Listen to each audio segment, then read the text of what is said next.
कभी सुना है कि ताजमहल जो आगरा में है वो कभी तेजो महालय था। और हमारे इतिहास में, हमारे युगों के कालखंड में ऐसे ऐसे नाम जो दर्ज हैं जिसके अंत का हमें कुछ भी सुनिश्चित मालूम नहीं है। वैसे लोग जो हमारे पृथ्वी पर माने जाने वाले 7 चिरंजीवी से कहीं ना कहीं एक दूसरे से संबंध रखते हैं। चिरंजीवी अर्थात जो अमर हैं, उसके बारे में, जैसे सुभाष चंद्र बोस हो गए, विदुर हो गए, सुसैन हो गए, ऐसे लोग जिनके अंत का हमें कुछ भी अच्छे से ज्ञात नहीं है। तो आज जो मैं बात कर रही हूँ उस किताब का नाम है द हिडन हिंदू। अक्षत गुप्ता की लिखी ये किताब 3 भागों में है और इसका अंतिम भाग जो है ना, कोरोना के समय ही आया था। मैं मीनाक्षी शुक्ला आपका बहुत स्वागत करती हूँ अपने इस चैनल सत्यवेदी पर। आपको बताऊं कि किताब खरीदे हुए लगभग मुझे साल भर से ऊपर हो गया था, पढ़ी अब जाके है। कोरोना के समय इस किताब की मैंने बड़ी चर्चा सुनी थी और उसी समय तेजो महालय मैंने पढ़ा था इंटरनेट पे सर्फिंग के दौरान। तो मुझे इस चीज की बिल्कुल जानकारी नहीं थी कि ये चीजें कहाँ से आ रही है। तो बातें आई गई हो गई और जब मैंने किताब उठाई तो पता चला कि ये चीज़ें कहाँ कहाँ से किस तरह निकल कर आती हैं। और मैं सच बता रही हूँ, अगर आप अपने धर्म के बारे में, हिंदुज़्म के बारे में अच्छे से नहीं जानते हैं ना, तो इस तरह की चीज़ें आपके दिमाग में बहुत तरह की बातें भर सकती है जिसका सच्चाई से कोई लेना देना नहीं है दूर दूर तक। खैर, इन बातों को हम पीछे रखते हैं, पहले हम आते हैं किताब की चर्चा पर। किताब क्या है? किताब ऐसा है कि इसमें 4 युगों का वर्णन है, सतयुग, त्रेता, द्वापर और जो अभी चल रहा है कलयुग। इस किताब में पौराणिक स्थानों, कथाओं और उससे जुड़े रहस्य को इतनी खूबसूरती से, कल्पनाशीलता में लिखा है अक्षत गुप्ता जी ने कि आप पढ़ते हुए दंग हो जाएंगे। ऐसा लगेगा कि चीजें आपके सामने बड़ी स्क्रीन पर चल रही है और आप उसे देख रहे हैं और बार बार आश्चर्यचकित हो जाते हैं। क्या सच में? आप पढ़ते हुए कई बार जानेंगे कि ये जो तथ्य है मिथ्या है और वो जो मिथ्या तथ्य है वो एक सिरे से टंगा हुआ बाकी झूल रहा है, उसका कोई और छोड़ लेना देना नहीं है। लेकिन आपको बेकरारी रहती है कि हम कब उसके अंत तक पहुंचे और सच्चाई का पता लगा लें। यही तो खूबसूरती है किताब, जो आपको बांधे रखती है। और ऐसी खूबसूरती कि आपको 3 भाग पढ़ने पर मजबूर कर दे। इस किताब में विज्ञान, भौतिकी, इतिहास और चीज़ों का अन्वेषण, इन सब चीज़ों का इतनी खूबसूरती से प्रयोग किया गया है और जानकारी के साथ लिखा गया है कि आप कई बार आश्चर्यचकित हो जाते हैं। अब आते हैं कहानी पर। आखिर कहानी किस बारे में है और मुझे पढ़कर कैसा महसूस हुआ, इस बारे में मैं आपको आज बताऊंगी। सबसे पहले तो किताब का नाम जो है ना, द हिडन हिंदू, बड़ा आकर्षित करता है। मुझे ये जानने की बड़ी उत्सुकता थी कि आखिर हमारे हिंदुज़्म में क्या ऐसा छुपा रह गया है जो हम बिल्कुल नहीं जानते। तो बचपन से ही हम किस्से, कहानियों, किंवदंतियों में हम भरोसा करें जो सुनते आए हैं। दुनिया में 7 चिरंजीवी हैं, अर्थात अमर हैं, जो अभी हैं। उनमें से जो नाम है क्रमशः राजा बलि हैं, अश्वत्थामा है, वेद व्यास हैं, हनुमान जी हैं और विभीषण हैं, कृपाचार्य हैं, परशुराम जी हैं। और किताब में इन 7 चिरंजीवियों के अलावा विष्णु के दशावतार का भी वर्णन किया गया है। पहले भाग की कहानी शुरू होती है 2020 में। एक अघोरी पकड़ा गया है जो अपना नाम ओम शास्त्री बदलाता है और स्वयं को अमर कहता है। ओम को नार्को टेस्ट का इंजेक्शन दिया गया है, साथ ही हिप्नोटाइज्ड भी किया गया है। ओम जो कहता है कि मैं सतयुग में भी था, त्रेता में भी था, द्वापर में भी था और अब जाकर पकड़ में आया हूं कलयुग जब चल रहा है। और ओम की जो उम्र है 40 से ऊपर कभी जाती ही नहीं है, मतलब कि वो बूढ़ा होता ही नहीं है। वह दावा करता है कि वह भी चिरंजीवी है। अब ध्यान दीजिएगा कि 7 चिरंजीवी हमारे पास पहले से हैं, ये अपने आप को 8वां चिरंजीवी बता रहा है। कहानी जो है रॉस द्वीप पे शुरू होती है। यहाँ पर और भी कुछ किरदार हैं, जैसे LSD, परिमल, डॉक्टर निवासनन, अभिलाष, ये सब अपने अपने क्षेत्र के धुरंधर हैं। मतलब किसी को इतिहास का बहुत अच्छा ज्ञान है, कोई मैथोलॉजी में बहुत ज़्यादा अच्छा है, किसी को विज्ञान भौतिकी वगैरह में जो है बहुत ज़्यादा ही निपुणता हासिल है, तो कोई वैज्ञानिक, मतलब सब अपने अपने फील्ड के बहुत ही बड़े धुरंधर हैं। अब बात ये है कि आखिर ओम को पकड़ा क्यों गया है और सब लोग उसके पीछे क्यों पड़े हैं और क्या जानना चाहते हैं।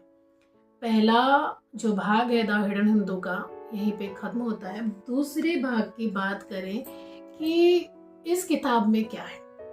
अब दूसरे भाग की कहानी आगे बढ़ती है। कहानी अभी रोज द्वीप पे चल रही है। एक युवा है जिसका नाम पृथ्वी है और वो जो है मिसेस बत्रा को आगे की कहानी सुना रहा है। ठीक है, तो मिसेस बत्रा के शरीर में ओम शास्त्री का खून है।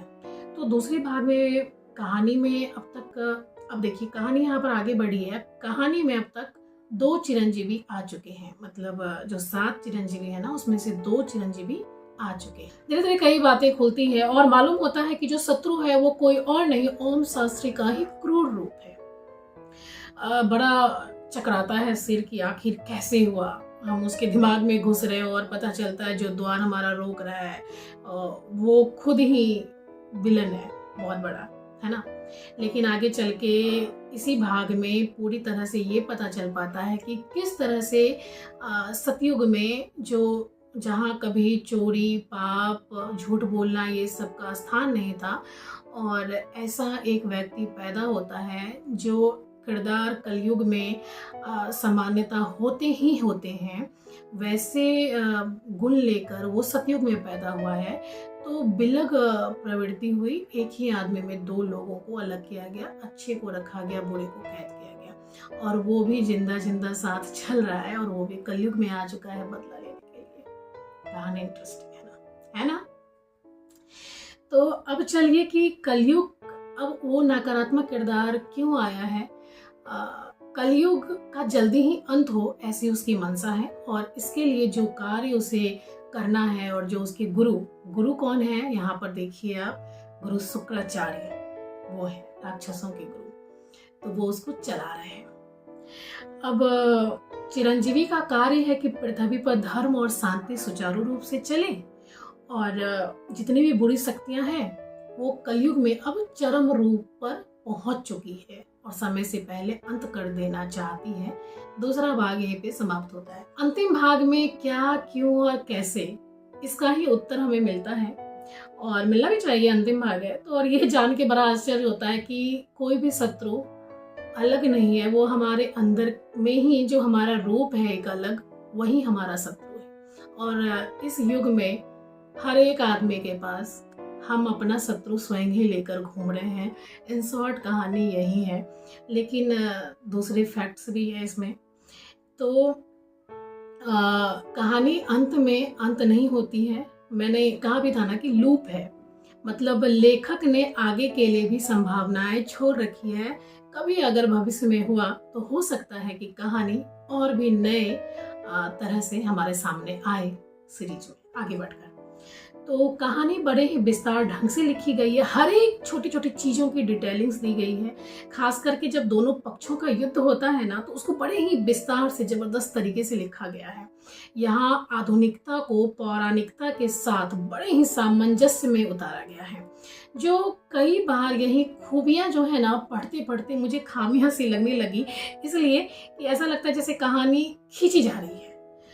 लेकिन भाषा बड़ी ही सहज और सरल है। और कहानी खींची क्यों जा रही है, जब मैं पढ़ रही थी ना तो जब नेशनल टेलीविज़न पे महाभारत, रामायण ये सब आते थे, जो उसमें युद्ध कांड है, और महाभारत में जब युद्ध होता है तो जब दोनों ही पक्ष के लोग लड़ते हैं, वो एक एक तीर का आह्वान करते हैं, अपने शस्त्र का, अस्त्र का आह्वान करते हैं, फिर वो चलती रहती है युद्ध दोनों तरफ से। तो इसी तरह का कुछ दृश्य किताब भी उत्पन्न करता है। अब 4-5 पेज हम युद्ध ही पढ़ रहे हैं कि इसने आग्नेयास्त्र निकाला, इसने तो इस तरह से भी प्लॉट लिखा है। लेकिन ये चीजें स्क्रीन पे बहुत सुंदर दिखेगी सच में, पढ़ते हुए भी दृश्य उत्पन्न होता है, पर ठीक है, ओके। चलिए कुछ इम्पॉर्टेंट फैक्ट्स जो है मैं साझा करना चाहूँगी, जो मुझे पढ़कर क्या महसूस हुआ। कि जैसा कि मैं सोचती हूँ कि कभी कभी जो मजबूत कहानी होती है ना, इसमें अगर कुछ सनसनीखेज चीजें जुड़ जाए तो लोग बड़ी दिलचस्पी लेते हैं। जैसे कि मैंने लिया कि हिंदू में आखिर क्या छुपा रह गया जो नहीं मालूम। मैं पढ़ने को मजबूर हुई। आपको पता है, साल भर में इसकी 1 लाख से ऊपर प्रति बिक गई। और ये किताब सिर्फ हिंदी में ही नहीं है, और भी भाषाओं में है, इंग्लिश में भी है, मराठी में भी मैंने देखा है, हो सकता है और भी भाषाओं में हो, मुझे पूरी जानकारी नहीं है। और हिंदी सीरीज में ये जो ट्रायलॉजी है सबसे अधिक बिकने वाली है किताब है। और दूसरी बात कि पहले ये किताब जो है ना अक्षत गुप्ता की सेल्फ पब्लिशिंग थी, बाद में इसमें प्रभात खबर ने अपना इंटरेस्ट दिखाया तो ये किताब नए कलेवर फ्लेवर के साथ आई और आते ही छा गई। और सुना है कि धोनी इस पर फिल्म भी बना रहे हैं। अच्छी बात, हमें इंतजार है। आपको पता है इसमें कोरोना का भी पूरा वर्णन है कि कैसे क्या हुआ धरती पे शुरू, जब पाप बढ़ जाता है और नाश मनुष्य पर छाता है तब क्या क्या होता है। और तीसरी बात सबसे इम्पॉर्टेंट, सबसे ज्यादा इम्पॉर्टेंट ये है कि अगर आप अपने हिंदू धर्म के बारे में उससे जुड़ी चीजों की जानकारी नहीं रखते हैं तो इस किताब से आप प्रभावित हो सकते हैं और गलत जानकारी इकट्ठा कर लेंगे। मिथ्या से बचें, आप चीजों को जरूर जानें और किताब को पढ़कर भूल जाएं। हमारे चैनल पर नए जुड़े हैं तो हमें सब्सक्राइब करना बिल्कुल ना भूलें। लाइक कमेंट जरूर कीजिएगा, हमें आपकी प्रतिक्रियाओं का बहुत इंतजार रहता है। बहुत धन्यवाद आपका, शुक्रिया।